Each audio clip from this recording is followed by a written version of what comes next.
Welcome to the Commonwealth Home Ownership Podcast, the real estate investing podcast for Canadians. Whether you're a seasoned investor or just getting started, you've come to the right place. If you're looking for a way to take control of your life through real estate investing, stay tuned and be sure to join us at cwho.ca, your hub for all things real estate investing in Canada.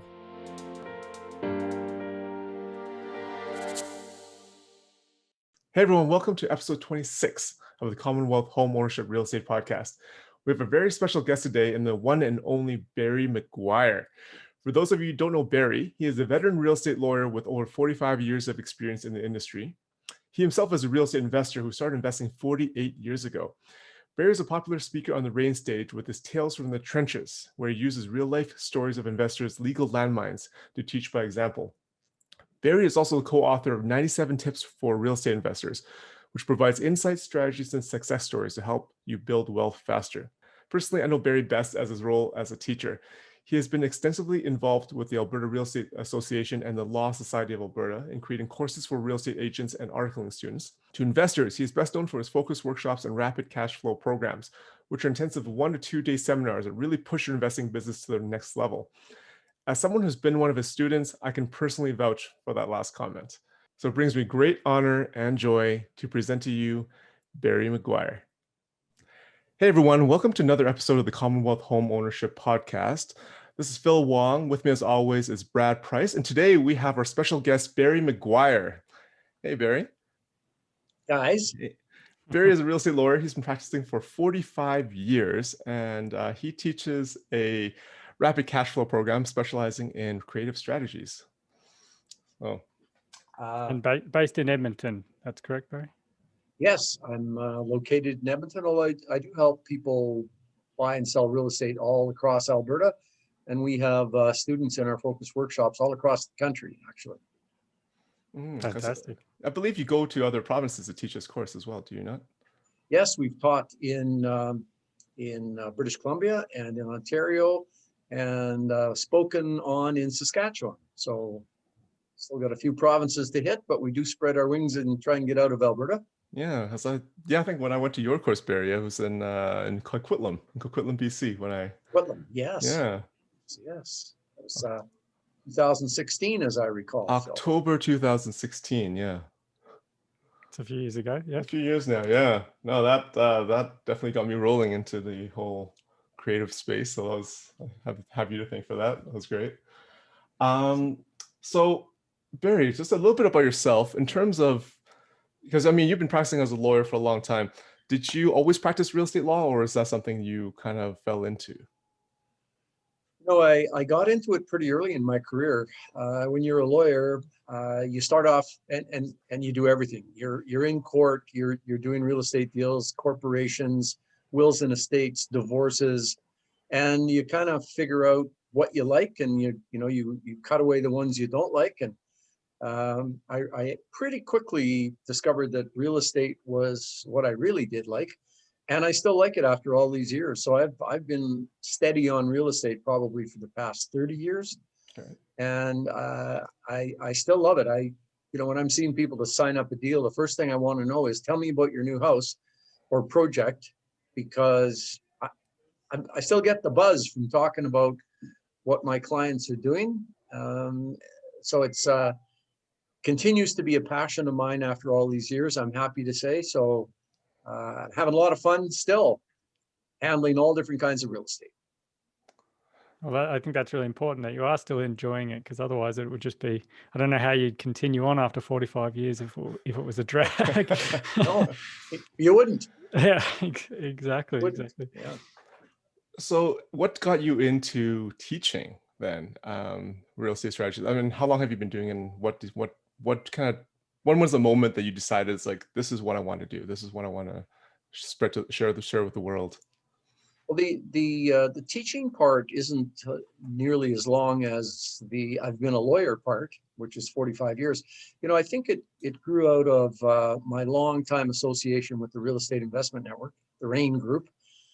I've worked with them since 1986, so that's 35 years or so, and they focus mostly on buy and hold, but after a number of years there were a lot of veteran members who had purchased all the buy and hold properties they could, and they were poking around other ways to buy real estate. Some of them couldn't get a mortgage anymore, and so the REIN group asked me to talk about other strategies. And so it really started, I would say, about a dozen years ago in terms of the teaching side of it. Okay. And after speaking at REIN a number of times, it became clear that getting 20 minutes on the REIN stage once a month wasn't really enough to get into the subtleties and the nuances and the details that any strategy takes. And if we all think about it, now, what are your collective backgrounds? I should know this, Phil. What do you do when you're not doing podcasts? What's your background for a job? My day job, I'm a pharmacist. A pharmacist. A pharmacist. And Brad, what about you? Well, I'm full-time real estate now, but my background is in construction. So both of those things, to be any good at being a pharmacist, well, firstly, that's a big, tough post-secondary program that you've got to go through. You don't just finish high school and say, I'm going to be a pharmacist, unless, of course, you're living in some of our southern countries. I think in Mexico. But if you're in construction, and if you want to be any good at all about putting up buildings or doing things that don't fall down and that pass inspection, I mean, it takes time to get good at whatever you do, and you can't get good at creative real estate 20 minutes on the REIN stage once every 3 months. So actually it was, my friend Philip McKernan, you guys might have seen Philip somewhere along the line. Philip was kind of moving into being a coach from being a real estate investor, and he and I did a joint venture program together. I did an original program on getting started, just telling people how to write a contract. And we pretty quickly discovered that it's at least a day to kind of go through the details of any of the creative strategies, to explain them, to go through them as Donna and I do in the kind of the 7 steps that we have to show people how to understand what's going on. We start with education, and then we do some marketing. How do you find deals? We do some analysis. You got to figure out whether it's a good deal or not. You got to know how to write it up. You got to know how to manage it. You got to know how to exit it. I think there's one more in there, but all of those steps apply to all of the creative strategies. And then you need experts to come along and talk about how they've actually put things together. You need to give people lots and lots of background paperwork. Examples, I personally learn best by working my way through examples of how something goes. And then, people have to have room to get their questions answered. And Phil, you've been through that program, so so you know what it's like. And so in the last dozen or so years, we've done 5 or 6 different kinds of focus workshops, as long as 2.5 days was kind of the longest one we did. Most of them for just learning one strategy are about a day long. And we like to think at the end of one of those, people are pretty well equipped to get out and dive in, as long as they're willing to put in some time and some work. So that's kind of the background. So Barry, it's been quite a few years, but how have things changed or evolved over that time period? So like you say, people are really looking for details, nuances, and by working through an example of a creative deal, people are able to get that information and be able to understand some of those nuances. But how has things changed over the last 12 years since you started teaching creative strategies to today? I guess there's a few things that have changed. The first thing is that we were 12 years ago starting from scratch. So there wasn't really very much knowledge about any of the creative strategies in any kind of detail. So agreements for sale, for instance, were a big black hole. Nobody knew anything about agreements for sale. Rent to own, people knew about it, but based on rent-to-own's pretty bad reputation, nobody wanted to get involved in rent-to-own because it was obviously a scam. Assignments, or wholesaling as people call it, again, not really very well known. I mean, there's certainly some kind of sense that if you can buy a property under market and then sell it for market, that would be a good thing, but kind of how do you do that?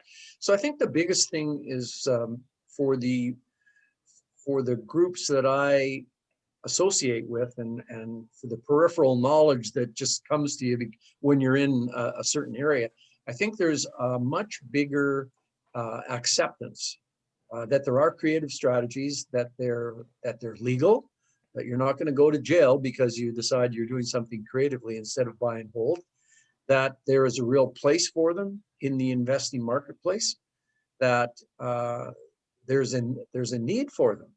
If you're looking at increasing your real estate portfolio and you've run up against that mortgage wall, you can't borrow any more money because you have no more mortgage qualification room, then if you want to stay in real estate, you've got to figure out something else to do. And then there is, this is, I think, showing up in the last 2 or 3 years, that the outside world knows more about this. So realtors are much more attuned to the fact that there is something called creative real estate, and where before you really couldn't get a realtor interested or involved. So there's been, I think, a big development in the understanding and appreciation that there are creative strategies. So I think that's the change from 12 years ago to now.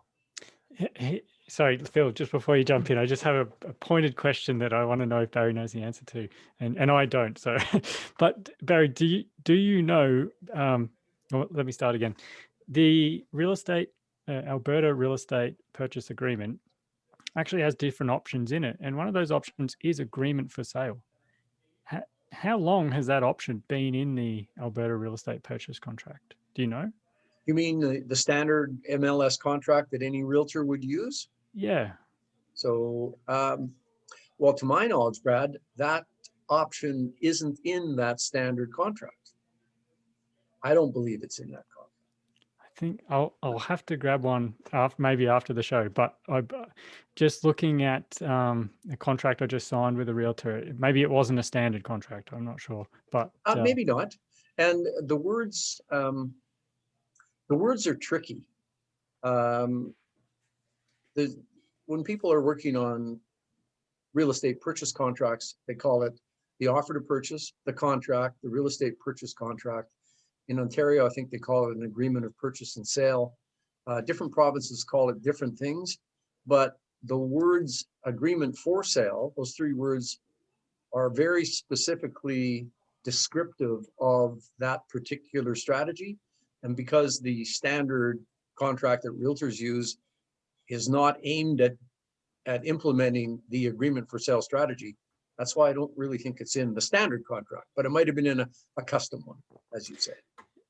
Yeah, absolutely. I'm just going to pull one up and see if I can find it here. But I think, the point I was really trying to get at was just like you said, realtors are becoming more familiar with it. There's a comfort level now in even just discussions that take place.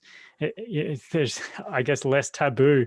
The biggest barrier I find typically when I'm having a similar conversation with somebody that has a property that they're potentially looking to get rid of is just that, I guess, level of understanding and trying to communicate with them in a way that their head doesn't just explode against the wall and they just say, I'm just completely not interested. I feel like if you can kind of bridge that gap a little bit, and then kind of take the conversation to that next level, if your realtor understands it a bit and then you're able to kind of approach it from a few different ways, it seems to work okay. It does. And one of the key things I think is when you're talking specifically about an agreement for sale, is that when you're working with a seller where you think that strategy might fit for the seller's circumstances, where you can produce a win-win out of whatever set of facts are in front of you. Phil, I don't know if you remember this from the course, but I'm sure Andrea Workington was there helping us out.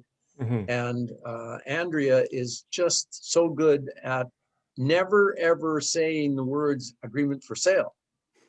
Once she figures out that an agreement for sale in its classic low equity, no equity guise will work, she gets to the point where she can say, all right, now if I took over your mortgage and paid your mortgage payments and paid the insurance and paid the taxes, and I was responsible for all the maintenance on the property, would that work for you?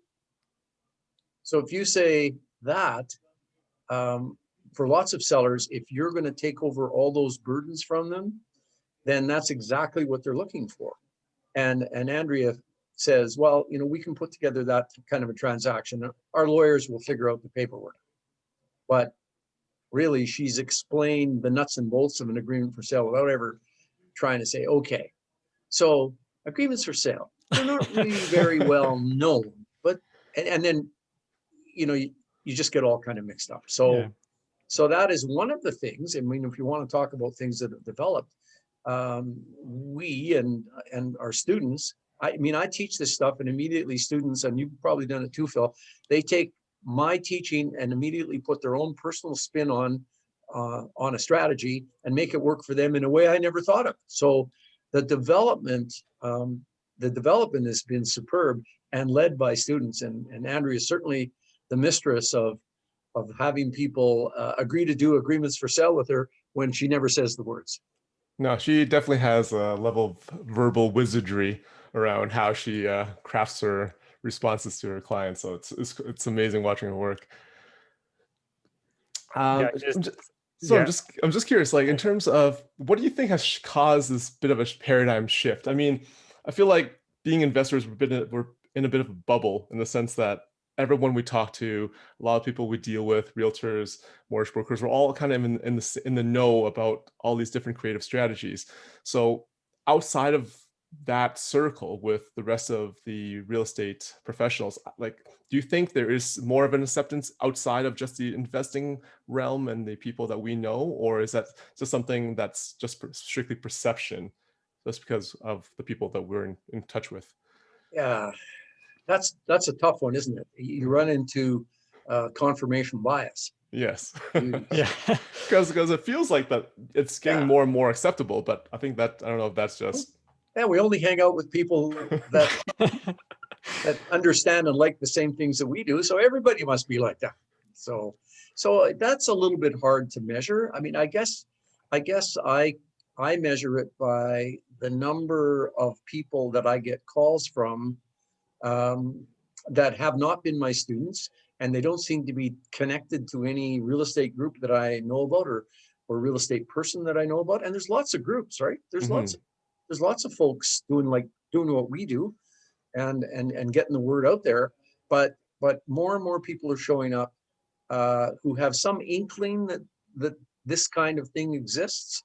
More realtors call me, and instead of grumping away about what the hell am I doing and what's going on anyway, they're more interested and ready to talk and learn. So that's kind of how I'm measuring the increased acceptability of creative strategies, is because I see it more from people that I have no connection with. okay. So, and okay, I guess let's dive a little bit into some of these creative strategies. So we mentioned agreement for sales, rent to owns, and wholesaling / assignments. I believe, but let's start with agreement for sales. So I think that's one of the more obscure strategies out there in terms of how it works. Rent to owns feels quite popular, albeit, like you mentioned, doesn't have a most savory reputation at times. And wholesaling is quite popular. I think it's been kind of almost a word that's kind of been pushed into pop culture with real estate, especially in the US, seems to be quite prominent there. But agreement for sale is not something new. Am I understanding that right? It's been around for a long time, and we're kind of just bringing it back in vogue, if you will. Oh, that is true. Agreements for sale have been around for a long time, and they really come from a time when getting financing was very, very difficult. Banking rules all changed during the Great Depression, when so many people lost their houses because they couldn't pay their mortgage or they couldn't pay their taxes. I think in Western Canada, the number was up around 50% of all properties ended up being owned by towns and cities that took them back for taxes, or by lenders who took them back because mortgages weren't paid.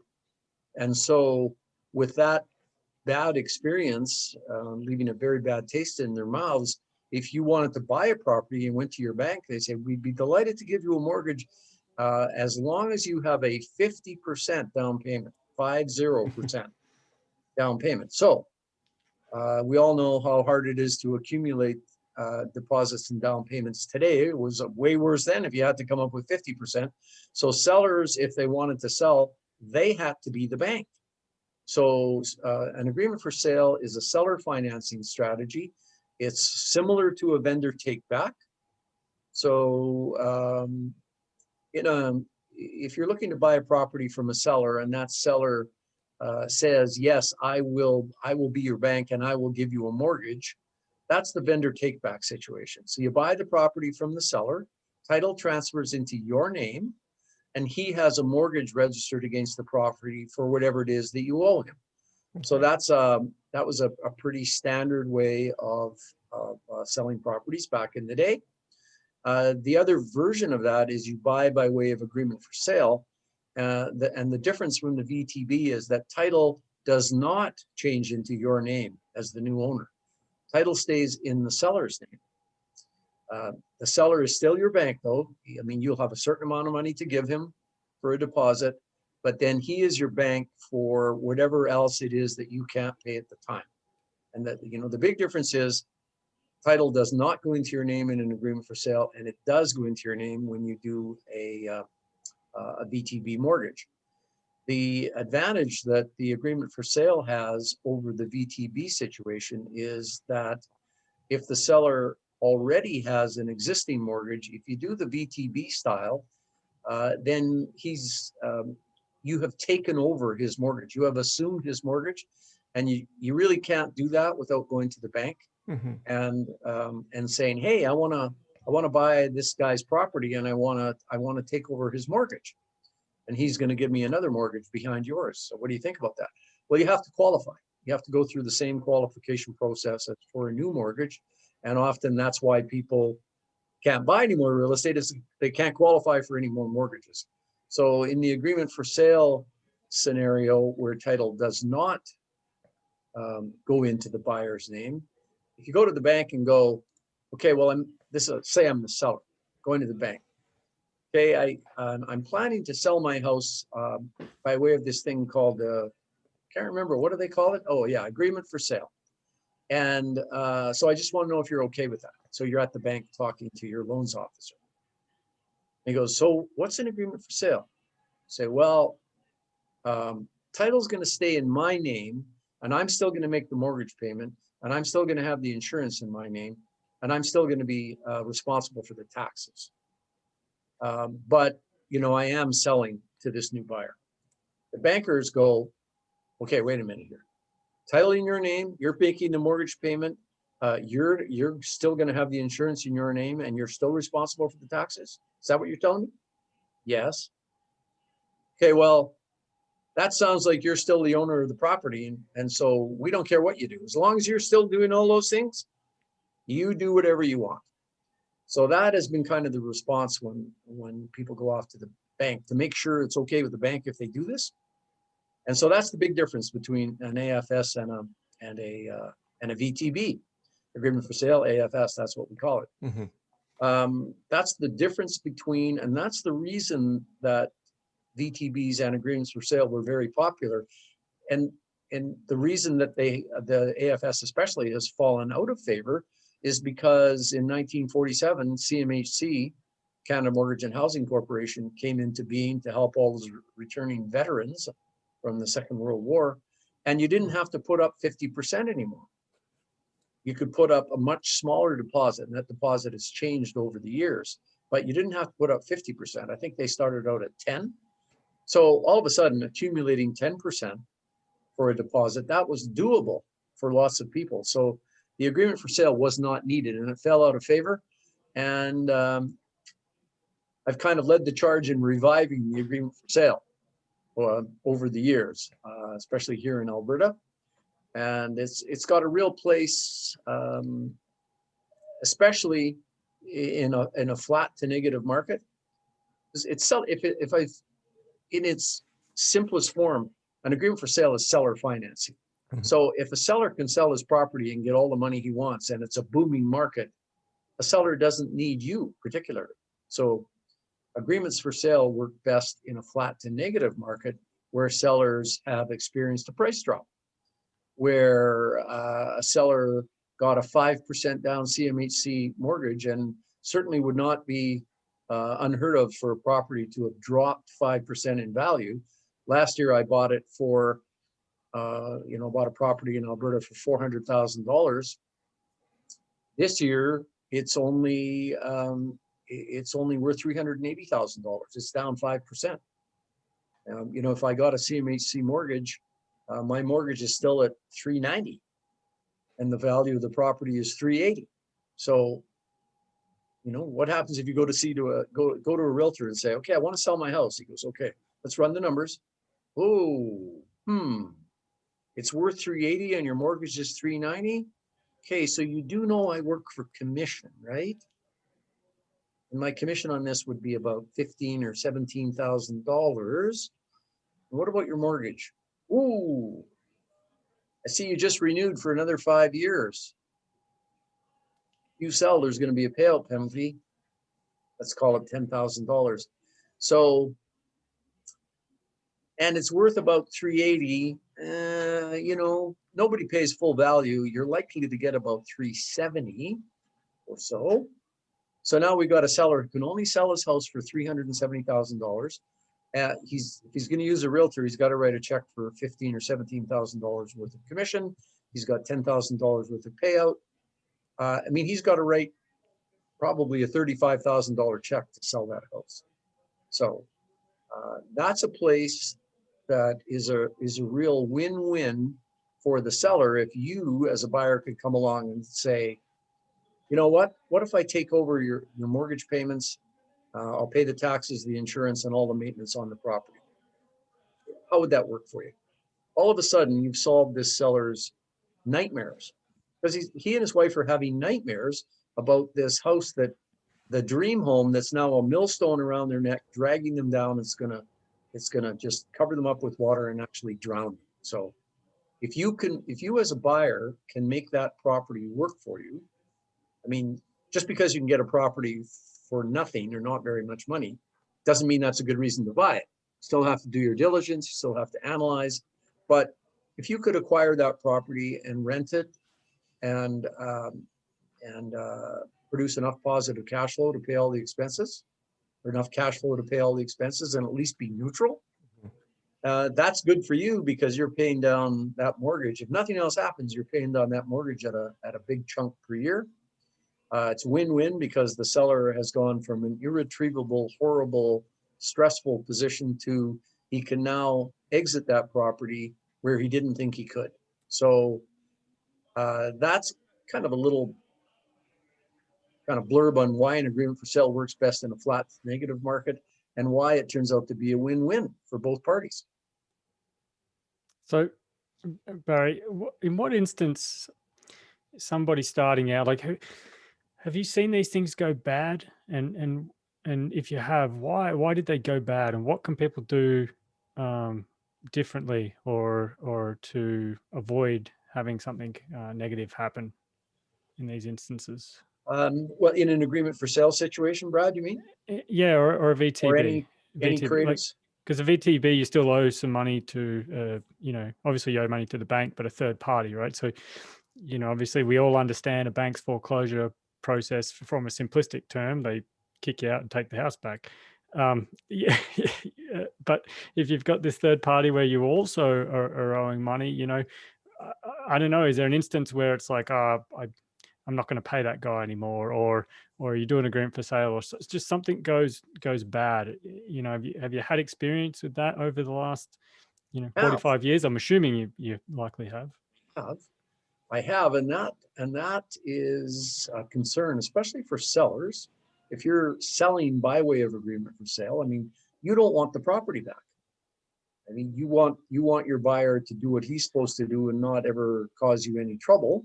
And I'm happy to report that for all of the ones that I've been involved in over the last 12 or 15 years, we've only had a couple of deals that have gone sideways. One turned out to be a circumstance where my client bought by way of agreement for sale, and then he assigned or wholesaled his deal to someone else. And he thought that his ultimate buyer was a reliable person, but he turned out not to be. So, when you go back and debrief those, my client's saying to himself, what could I have done better? And he could have dug a little deeper into who he was selling to. He might have found out that the ultimate buyer was a little shaky in terms of his ability to perform and to do what he said he was going to do. So that's kind of one that's shown up. Now, in that case, our student took that property back from the ultimate buyer who just kind of abandoned it. And he took it back and cleaned it up and rented it out because he felt a real obligation to the seller who was relying on him to make this continue to work. So that's one thing we say to our students is, if you're going to get yourself into any one of these creative deals, you have a big responsibility to do what you say you're going to do. Don't just go doing deals just because you think you should. You have to really know that you can succeed, and you have to do your very best and work hard. So I'm happy to report, Brad, that we haven't had really only a couple that have gone sideways over the years, and there was just no knowing at the beginning that would happen. So by and large, people do what they say they're going to do. They make their payments, and we've had very little trouble with deals going bad. That's a pretty good strike rate, Barry, for that length of time. Really. So, I mean, the key takeaway there is just as much due diligence as possible. And, at the end of the day, you're doing your best to mitigate the risks. But I mean, it's hard to mitigate 100% of them, isn't it, really? You can't really. I mean, we all of us believe in buy and hold. I still have a lot of buy and hold properties. Donna and I do. And stuff goes sideways in our buy and hold things. I had a roof collapse in a fourplex that I own unexpectedly. Oh, wow. Despite diligence and believing that everything was fine with that roof, it turned out once the repair was done that there was a couple of soft spots that just were not visible, and I wrote a big check, and I am saying to myself, what could I have done better? Well, I got it inspected. I got a roof inspector to look at it, and apparently it was all fine. So stuff goes sideways in the best of regulated worlds, and all we can do is really keep educating ourselves. Education is the key. I know you guys believe in that because you're trying to help people with their education and diligence, and you keep learning what you learn and you move forward. Okay.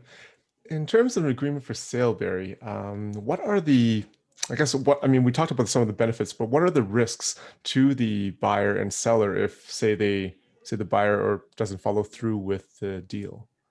If they say they sign the contract but don't manage to be able to, they renege on their obligations. Well, there are risks certainly to buyers and sellers in agreements for sale.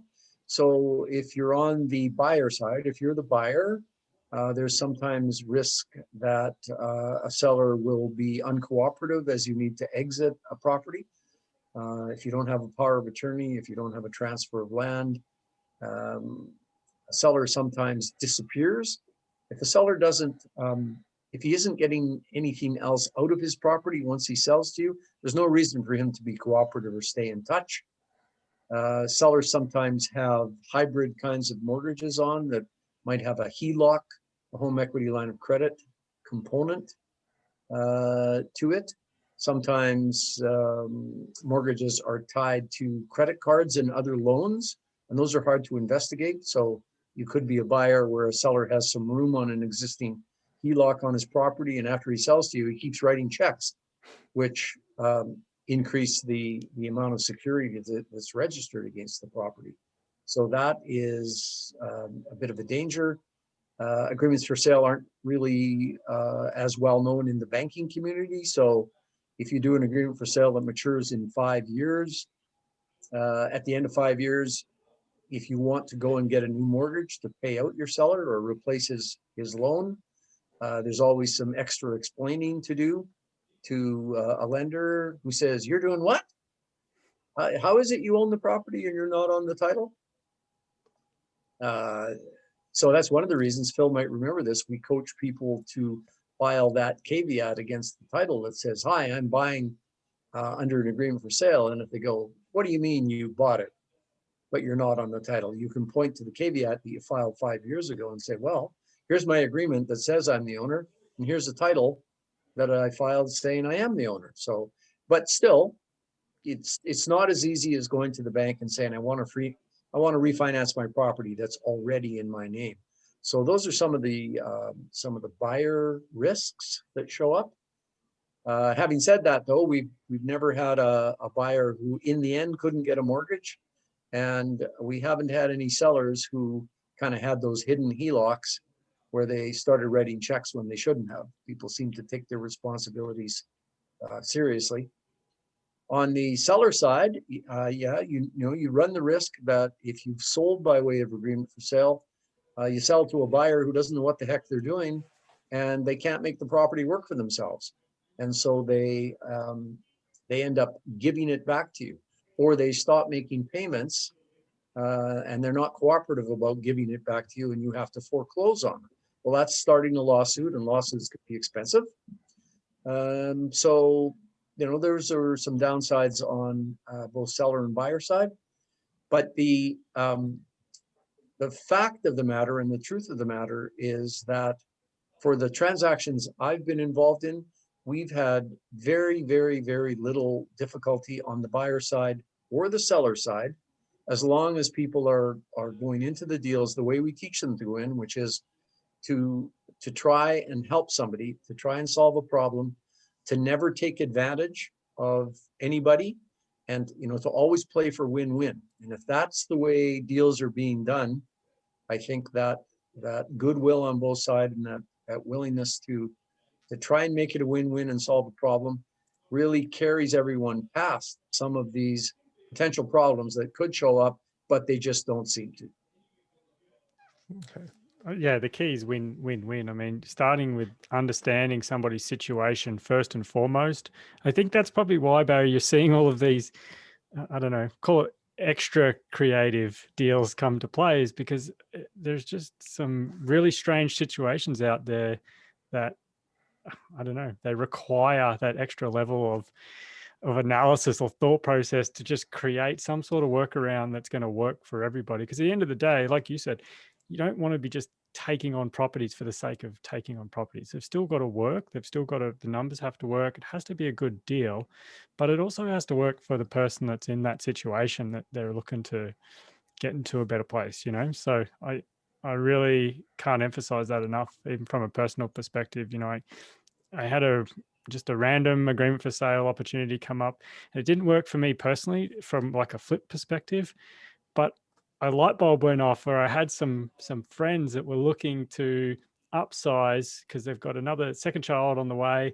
And I was, sitting in my kitchen. I just told this lady that I would really, really, really love to buy a house, but I didn't want to lowball her to the point where it wouldn't work for her and she'd be really, really out of pocket. And all I did was literally, I connected these people that were in these situations, and it worked out for everybody. And it was a really great place to be because, everybody's situation is different. And real estate, it's just funny how real estate can help people in a way. And I don't know, I feel like a lot of, when you're in this circle, in this bubble, like Phil said, we understand, we can have this conversation and we understand what we mean by it can help people, but sometimes it's hard to convey that. But Brad, I don't know how many AFS deals you've done, and you may not have done very many. You might have done a bunch, but the one thing that we talk about all the time, and Phil's heard me say this, is if you understand the strategy, you will recognize the opportunity. So you were talking to this lady and it wasn't going to work for you, but you went, aha, this is an opportunity for my friends. It's not going to work for me, but because I understand how it works and because I know what everybody wants, you could let me connect you with my friends who have a sort of a different set of needs here, and it's probably going to fit for you. So that's the key. If you understand those strategies, which you get by education, then you'll recognize and be able to do something with the opportunities, even if it's not for you. Yeah, absolutely. And one last question about AFS is, I think the one question that comes across my mind, and a lot of people have asked me too, is what rights do each, I think the confusing part is because the owner still has in control of the title, and then the buyer has operational control of the property. But what rights do each person have? I mean, does the owner still have any rights to what they do with the property, considering they're still on the title? And then in terms of the buyer, how, because they have operational control but are not on title, I guess, what are they entitled to in terms of the property, and how do those rights get divvied up among the buyer and sellers? The way that works, so sorry, I have to be a little bit technical and legal here to start with. So for most of us, for the properties that we own, we own the complete title. A title to a property is split into the legal title and the beneficial title. And for most of us, we own both the legal title and the beneficial title. When you purchase a property by way of agreement for sale, the seller continues to hold the legal title in his name, and you as buyer now have 100% of the beneficial ownership or the beneficial title. So that owning 100% of the beneficial ownership allows you to file the caveat against the title. Here in Alberta, caveat is a way that you attach an interest in land to a title. So if you have an option to purchase or right of first refusal, or you've written a purchase contract that doesn't close for 6 months, or you're buying a property by way of agreement for sale, those are all what they call interests in land. And you can file a caveat against the title for any of those interests. So as a buyer, being able to put the caveat on the title means that the seller can't go and do anything else with the property unless he gets your permission. So that's one thing. The second thing is that we encourage our AFS buyers, especially in the low equity, no equity situations, when they use our custom documentation, particularly the financing schedule, requires the seller to give them a really wide-ranging power of attorney. And in the low equity, no equity scenarios, most sellers just say, yeah, sure, I don't really care about the property anymore. If you need a power of attorney, that's great. And then we often register not only the caveat, but we also register the power of attorney against the title. And as soon as that happens, registering the power of attorney against the title takes all of the control away from the seller. He might still have legal title in his name, but you as a buyer with the power of attorney are now in full control of the property. The seller has no more ability or control to do anything at the land titles office. So that is how, that's how the buyer maintains their position when they're not on the title. But the seller still has, they still have rights. If the buyer isn't paying, they can launch an action like a foreclosure to get their property back. But the buyer is fully protected because he has that caveat and the power of attorney. Okay, awesome. And is this a strategy that's available across Canada that you can do anywhere? It's funny about that. It is a strategy that when it was needed back in the day of the 50% down payment requirement, it was in use all across the country. It was called different things in different places. So, you know, in BC, if you register something at the land titles office, they call it a right to purchase as opposed to an agreement for sale. In Ontario, it's fallen so far out of use so fast that most lawyers down there don't know about it. But there's a guy named Robert Aaron who writes a column for the Toronto Star, a legal column for the Toronto Star. And I know Bob, just dealt with him over the years. And I emailed him and I said, Bob, I'm trying to get people to understand about agreements for sale in Ontario. And I just want to know from a guy like you, who's an expert, do they exist? And he got back to me and he went, you know, I went into my forms drawer when everything used to be form and not spit out of a computer. I went into my forms drawer and I pulled out a form called long form agreement for sale. He said, you know what, Barry, I've been practicing even longer than me. Bob's almost up to 50 years. He said, in 50 years, I've never done one. But, you know, we used to have a form for it. So very popular in Saskatchewan. I would say the most popular in Saskatchewan of the whole country. Quite well known in Alberta, quite well known in BC. They exist in Ontario, but it's really hard getting lawyers there to work on them because they just kind of don't know about them. And they exist in kind of different versions in other provinces. So it is pretty well known across Canada, not as well known as, say, rent to own or wholesaling, which are very well known everywhere across the country. And, you know, if you go into the US, people know all about, if you talk about a rent to own or a wholesale deal in any real estate oriented sphere, people know what you're talking about. So AFS, pretty well known across the country, RTO and wholesaling, very well known. Okay. So, I mean, AFS is legal across the country. It's just not very well practiced. Is that right? That's right. Okay. That's right. I guess gives us a good segue into the next creative strategy in terms of let's do rent to owns. I mean, rent to owns, otherwise known as lease options. That's right, lease option. So really, it's just a lease with an option to buy by the tenant buyer.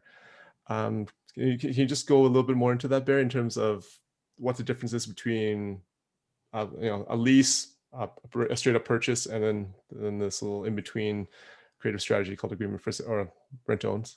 Well, you know, I think the easiest way to think of this is to think about our buy and hold properties. If you have a buy and hold property, you're buying it with the intention of renting or leasing to a tenant. Mm-hmm. So that's the first part of rent to own is you're renting to someone. You're renting to someone. The add-on to I'm renting to someone is that they've come to you to say, you know what, I really want to own a home. I want to buy a house. Unfortunately, I can't get a mortgage right now because I just got divorced and all of a sudden I have half the income I used to have. I've just started a new job and I have to be at it for at least 6 months before they'll consider my income. I've just started a new business and the bank wants 2 years of financial statements. I've had some credit hiccups and I can't qualify. So there's a whole bunch of reasons why people can't qualify to get a mortgage, but lots and lots of people want to be homeowners. They don't want to be tenants. They want to be every month, instead of paying just rent, they want to be putting some money towards acquiring a property. So that's the reason that rent to own exists. It's to help that segment of the buying public who want to buy and be owners, but who can't actually qualify at the moment. So that's the why of it. And the how of it is, yes, you need to have a lease in place, just like you would have with any tenant, because until they can actually buy the property from you, they're your tenant. Mm-hmm. And they might always be your tenant because not everybody can in the end get a mortgage and buy the house in full from you. So there's a couple of classic ways to work on rent to own if you are an investor.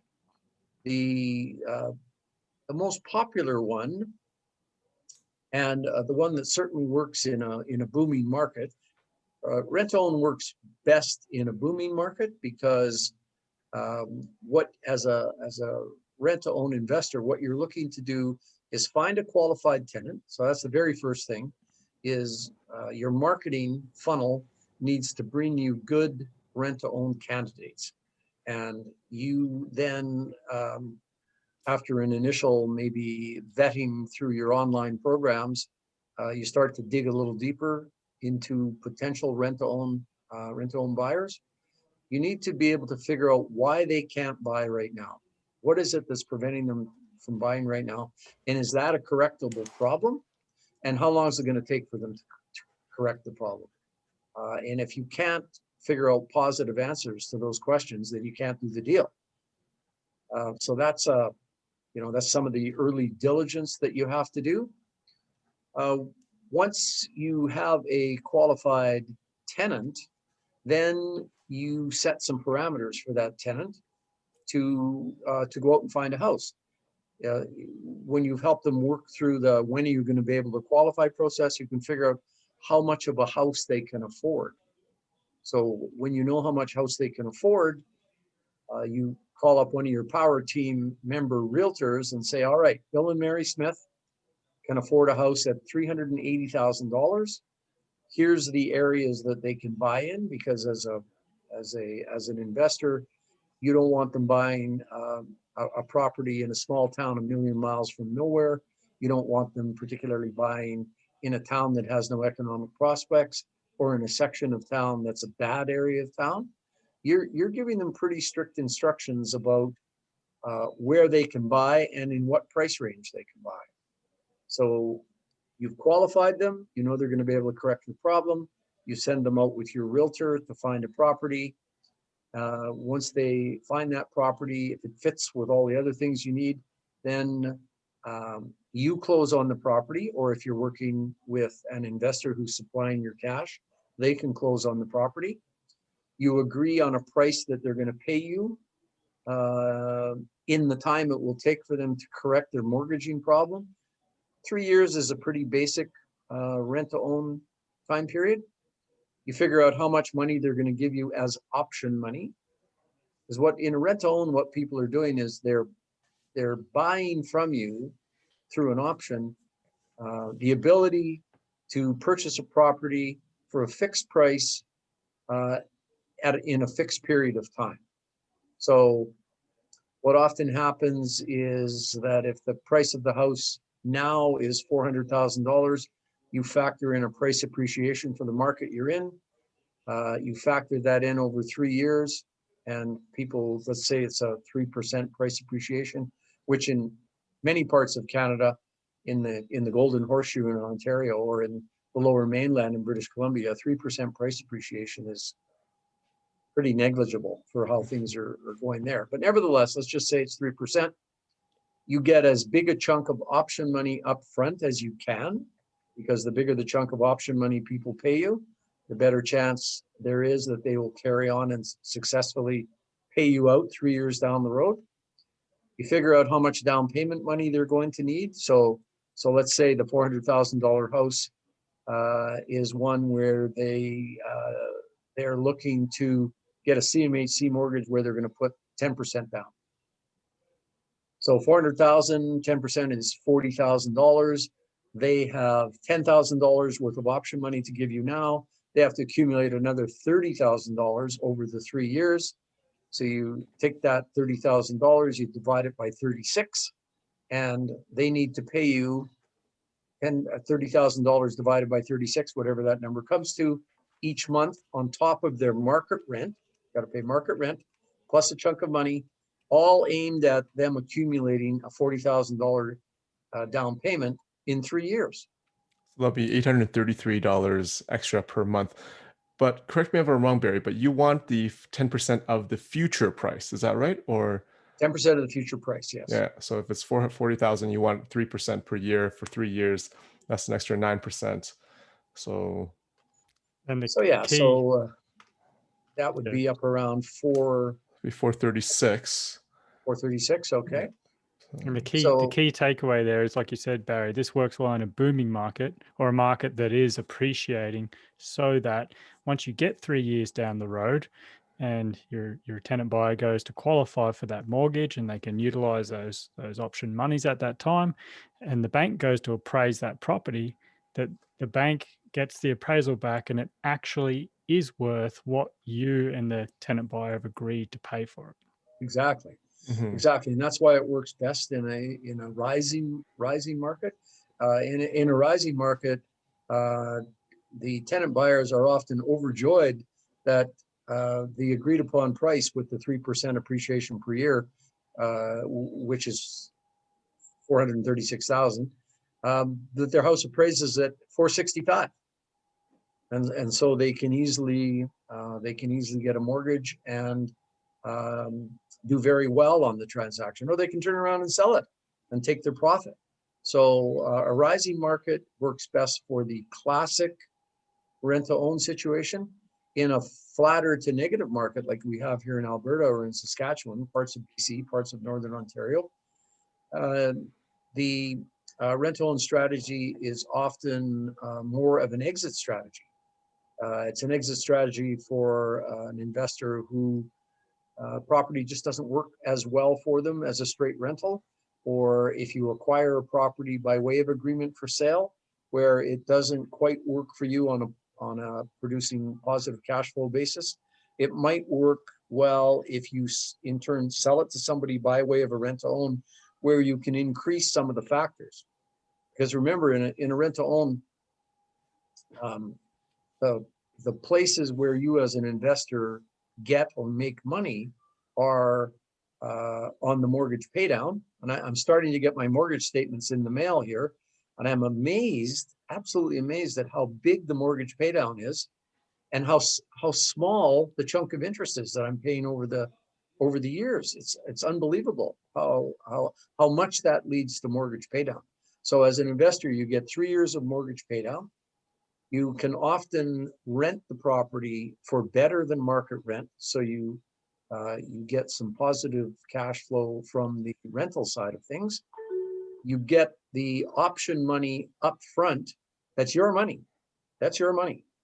Whether the buyer closes or doesn't close, whether the property's up or down, it's still your money. So you can take that money and use it to defray the initial costs of acquiring the property, or you can use it for your own purposes. If you have a property you want to buy and you need some money for down payment, you can take that option money and use it.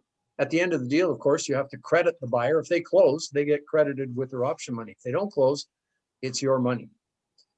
So there are numerous ways that you can make money as a rent-to-own investor, including in a flat to negative market, when it helps you exit a property you don't like, or where you can acquire properties using different strategies and then exit using rent-to-own. Phew. Wow.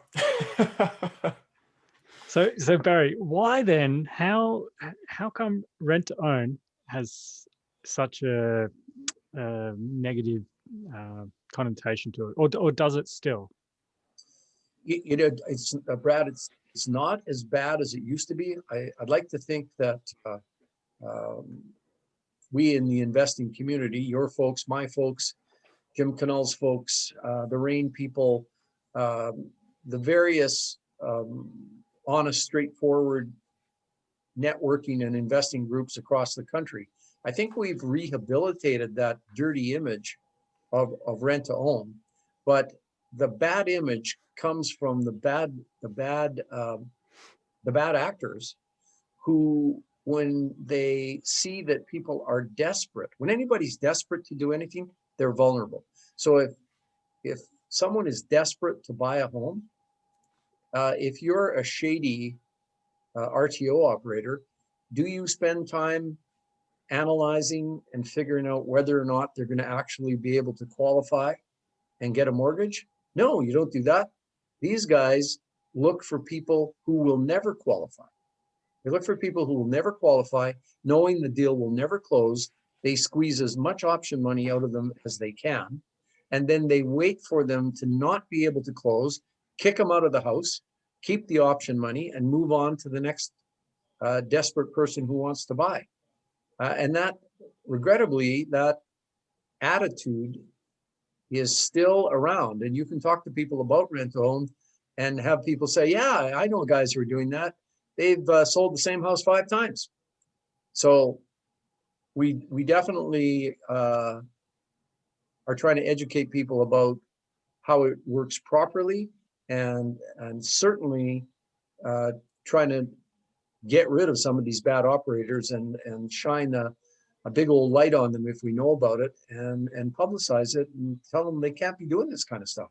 That's horrible, taking advantage of vulnerable people who just want a place to live and have no idea of how it works, and that they're doomed to failure. So that's the reason for the bad rep, and I still around, but I think there's fewer of those kinds of bad actors than there were before. Well, I know, Phil, you've had some good success with rent to own in the past, and just from our conversations and the research and all the analysis back then, it was extremely labor intensive. It is. I think the hardest part is to vet a good tenant buyer. I think that's the most time consuming part.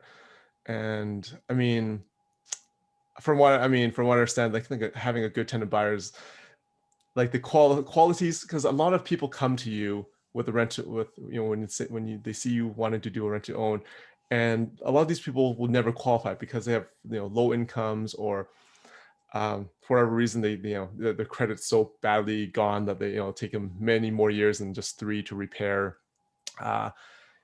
Their income isn't high enough, and they think that rent to own is just an easy way to get into a home, but that's not really it. Is a very, like, you need a certain, you need to have, if anything, you need to have a higher than average income to qualify for rent to own.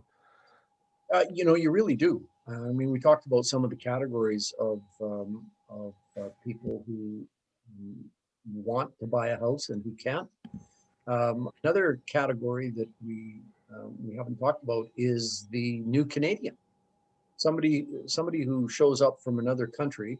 Often they have good resources, they have good jobs, they've got lots of money, but Canadian banking rules stop them from qualifying. And every bank has different rules if you're not a resident of Canada or a Canadian citizen, including sometimes they want people to, we're getting back to those old agreement for sale days, they want you to, they will give you a 60% loan to value mortgage, meaning you got to put up 40% of the value of the property. So, and people want to buy, they can give you a good chunk, but they need a couple more years to fit under the Canadian banking rules. So I think this is a good thing to touch on. I think it comes out of your statement there, Phil, and that is that creative strategies, whether they be agreements for sale or rental own or wholesaling, take a lot of conversations with a lot of different people before you find a situation that will work. I mean, you've done them, Phil. You know that you might just picking a number here. You might field 100 calls to get 2 or 3 prospects that are have a decent chance, and then you have to do further work. So many people just will never qualify, as you pointed out, because of lack of income or terrible credit that can't be repaired. So there's a lot of filtering that goes on, folks. This is not, we're not sitting here telling you this is, you can just go out and pick up these properties easy peasy and they're lying on every street corner, because that's definitely not the way it is. You got to work hard at it. You got to get the word out there. You got to educate yourself so you understand how it all fits together, and you got to listen and market for opportunities, and you certainly will get them, but you got to work hard, just like anything else. If you're going to succeed, it's hard work. I agree. No, the first one, I mean, I don't know if this is normal or average, or took me a little longer than normal, but it took me about 6 to 8 months, I believe about half a year before after your course, Barry, I started going out there and started, put together a website, started marketing, talking to people, and it got a lot of leads, but again, a lot of unqualified leads. I think it took me about 30 to 40 vets before I found one that was eligible. Yeah. I think that's pretty normal, Phil, to say, sort of 6 to 8 months after after taking one of my courses, because there's a lot there, isn't there? Mhm. You gotta read that manual that you can, that you can lift weights with those manuals. There's so much material. You got to absorb it. You got to go over it. You got to watch the videos again. You got to work through some of the exercises. And then, get a website up, get some advertising going, figure out what isn't working, get better at talking to people and analyzing. All of that takes time. Just like it took time to be a pharmacist. Doesn't take, 4 tough years, but it does take time, and you got to be prepared to put in some time and effort, or like anything else, you won't succeed. I mean, a lot of the work is just the first time, right? The first time, once you have a deal, then you have all the paperwork, you have all that, the process is a lot better. But I think it's a bit of a learning curve, absolutely. That's why we say to people, you got to do one damn deal. One damn deal, because if you do one damn deal, you'll do another damn deal. Yeah, no, I've done couple more since, so that it's been a lot easier. Yeah, a lot easier. Well, that first one. And you know what? I want to touch on that first deal I did, actually, because you talked about rent to owns. I did the tenant first strategy, the traditional strategy like you mentioned, not the exit strategy, and it was, I did it put together back in 2016. 8 months after 6 to 8 months after I took your course in 2017 there, and the market was, this is after the 2015 oil crash. So we thought the market was at an all-time low at the time. Little did we know. But, and I had it close in 2018. And, I think I bought it for $330. And I think I priced it up to $350 for the deal. So I think it was a 3% increase per year for 2 years. And it didn't, and when we got it to appraise in 2018, when we went to the bank to get it appraised, and we got a few things changed. The roof needed repairing, which we did, and a few things like that, but nothing to significantly increase the value. We're just hoping the appreciation will hopefully take care of that. And when we got appraised, it was appraised for $335. Ouch. So I think that highlights one of the risks of doing it in a flat to barely rising market or down market, is that my tenant buyer couldn't qualify. They could only qualify for $335,000 mortgage, as opposed to the $350 that we wanted. So, I guess at this point, I was lucky in the sense that the tenant buyer really wanted that property, and he had the resources. He was fit the bill. He had a 6-figure income, just low credit that we rebuilt over a course of 2 years, and he was able to qualify. So he was able to, and I think he was able to actually pay me out that extra $15,000 out of pocket to take over the property. So I felt I was really lucky in that sense. But I think that just highlights some of the risks of doing it in a lower down market if you can't find a property that that either below market enough that you can sell for enough of a profit, or that won't appreciate enough to justify the final sale price. That is the difficulty in the flat to negative market. And what people do is what you did, Phil, which is if you have the right tenant buyer who's passionate about the house, they can hopefully pay you out the difference between the agreed sale price of $350 and the $335. I've had quite a number of my students finish off deals just like that.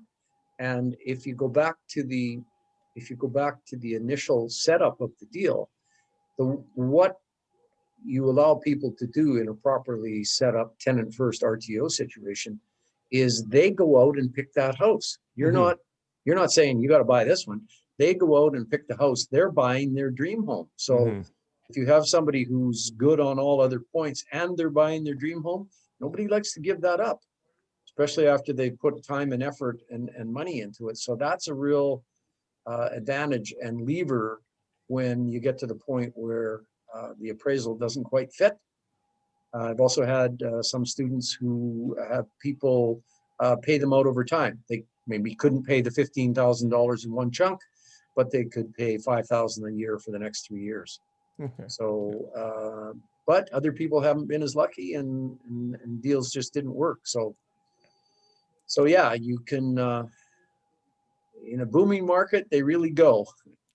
in a flat to negative, the classic strategy doesn't work as well, but it's good on an exit strategy for other properties or circumstances. I mean, I But- guess, sorry, go ahead, Brad. No, you go ahead, Phil. Finish I mean, your I guess thought. if my strategy didn't work, I mean, what are the alternatives, Barry? I mean, one is could just be to eat the, to agree to sell it for them for $335 and, lose that profit. But what is there anything else that I could have done? Well, the other thing that is done most often is to, if you think there's a chance to that prices will go up, you can extend the term Okay. of the rental for another year or 2 years or 3 years. I've also had students who have taken this concept, and where they're really, really confident that the tenant buyer will be able to continue to make payments. I've seen as long as 10-year AFS deals where the monthly positive cash flow and the mortgage pay down were going to, do marvelous things over 10 years, but it just wasn't going to work in a classic 2 or 3 or 4 year. So yeah, you can extend, you can have people pay you over time, or, in a scenario we don't like to contemplate, people leave and they lose their option money, and now you have the property back. So I don't like that one very much, although it does happen. So Barry, did CMHC, so for high LTV mortgages, CMHC-backed mortgages, did they bring in a policy whereby if somebody was purchasing a house through a rent-to-own agreement, that some of the down payment or option money that they put forth need to be refundable to the seller? Yes, that is a CMHC policy. And so because it's a policy, we build that into our option documentation. And the funny thing about it is that CMHC does not say how much by way of a dollar figure or how much by way of a percentage that needs to be refundable. They just won't say.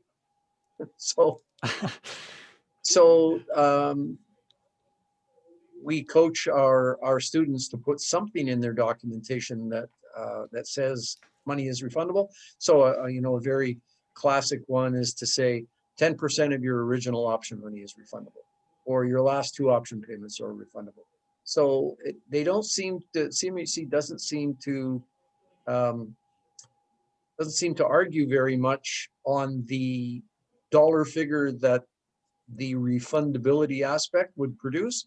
As long as there's something refundable, they seem to think that is okay. But it's actually turned out to be not as much of a factor as you would think, because if it's time for your tenant buyer to qualify, if they apply to the bank and they can't qualify, then they're just not doing that. They're just not doing that deal with CMHC, and you don't have to worry about it. If they can qualify, and there is that refundable clause in the document, but it's not a factor because if they're qualifying and they're going to buy, then it doesn't seem to matter. So it's a mystery why CMHC doesn't say what they really mean by something has to be refundable. And it hasn't really gotten in anybody's way of doing deals, I'm happy to say. That's positive. What about the big banks? How do they, what is their perspective on financing deals like this? Now, well, you might be surprised to hear that CMHC knows all about rent-to-own, and they're quite supportive of rent-to-own. I mean, they have guidelines, as CMHC does, but overall, that's not new news to them. If somebody comes along and says, I've been buying by way of a rent-to-own and I need a CMHC mortgage, and they're at TD Bank, say, if TD goes to CMHC and says, hey, well, we've got somebody who wants a mortgage, but it's rent-to-own, what do you think? CMHC will go, fine, here's the guidelines. As long as they're following the guidelines, one of which would be there needs to be a refundable clause, they're okay with it. The big banks, on the other hand, are rent to own doesn't fit in the box. Big banks make money by making everything standard. So there used to be huge numbers of branches of banks. There was a bank branch, every 3 blocks. All those little branches are gone and they're consolidated into a few giant branches.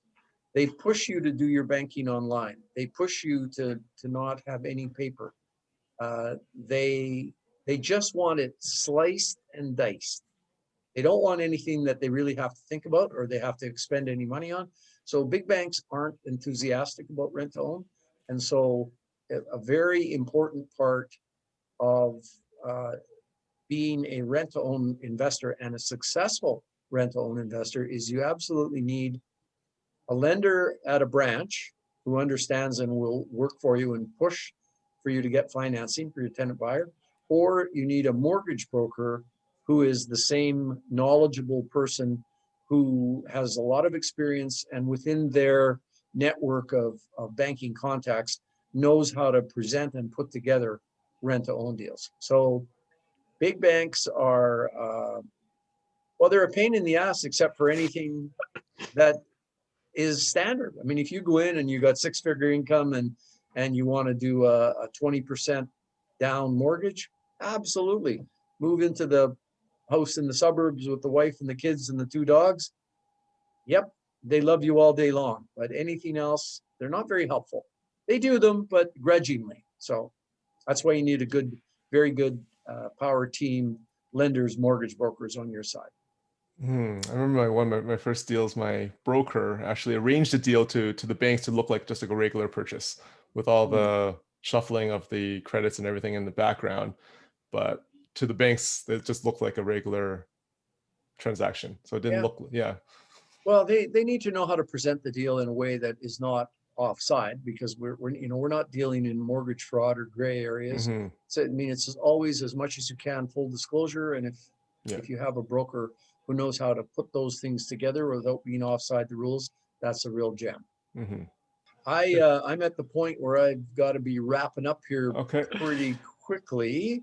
But I don't know if we talked about everything we want to talk about, but we could do this again if we can do this again. We can go a little bit more about wholesaling next time. But I think we did. I think we covered AFS and rental in quite a good detail. So I think that'll provide a lot of people with a lot of good information. So thank you. We should do it again. We should throw joint ventures in there too. Oh yeah. Yes, that's good, Brad, because joint ventures can show up in all of these creative strategies. So next time we could talk about wholesaling, joint ventures, and how creative strategies you can lump 1 or 2 or 3 of them together to get a better deal all around, and that'll take us another hour and a half to talk about that. Oh my goodness, I have to go too. I might have an offer on my house. It's not even on the market yet. So excellent. Get back there, hold those wires together. Make sure it stays warm. But I do have to go check that actually. Okay, well, Barry, thank you for your time. That was amazing. That was a great hour. So an hour and a half. Well, it was a big struggle, Phil. I mean, talk real estate all day and I teach courses. I really don't have much room for this at night. You can tell I wasn't really enthusiastic about this. And for more information, I mean, Barry has some great courses out there. So, his rapid cash flow program, rent to owns, agreement for sales. So please check it out. How can we best reach you, Barry? Or if they want to learn a little bit more about your courses. Let me talk to my producer, Donna, who's feeling better. Oh, this is so easy. It's barrymcguire.ca. So that's BARRY MCG, not Q, MCGUIRE.ca. That's my website. It's got 130 podcasts, Tales from the Trenches, lots of information, how to get into one of my courses. barrymcguire.ca. That's the best way to find me. Excellent. There we have it, folks. Awesome. Well, thanks again, Barry. Fantastic. Brad. Thanks, Barry. Good luck with your house. Thank you. Appreciate that. All right. Well, have a good night. All right. Thanks, guys. Yeah. Cheers. See ya. Bye-bye. Hey, everyone. Thanks for listening. Just a couple items before we head off. We wanted to let everyone know that we're starting our monthly live events again. It's a great place to connect with other real estate investors and to learn from our various guest speakers. They will be hosted on the last Tuesday of every month, and to sign up or find out more, please visit the events page at cwho.ca. I'll see you guys next time. Thank you for listening to the Commonwealth Home Ownership Podcast. Be sure to check out all of our past episodes and our ever-growing library of content at cwho.ca. Until next time, remember to get out there, take action, and create a life of wealth by design.